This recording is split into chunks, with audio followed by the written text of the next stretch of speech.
सिंह आणि उंदीर। एकदा जंगलात एक सिंह झाडाखाली गाढ झोपेत होता। तेवढ्यात एक छोटा उंदीर खेळता खेळता सिंहाच्या अंगावर चढला। सिंह जागा झाला आणि रागाने उंदीराला पकडले। उंदीर घाबरला आणि म्हणाला, महाराज मला सोडा, कधीतरी मी तुमची मदत करीन।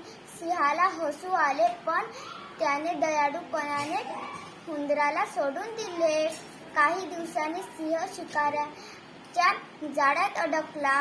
तो मोठ्याने गर्जना करू लागला। उंदराने त्याचा आवाज ऐकला आणि धावत आला। त्याने आपल्या तीक्ष्ण दातांनी जाळे कुरतडून तोडले आणि सिंहाला सोडले। सिंह उंदीराचे आभार मानले। बोध लहान असले तरी प्रत्येकाची मदत महत्त्वाची असते।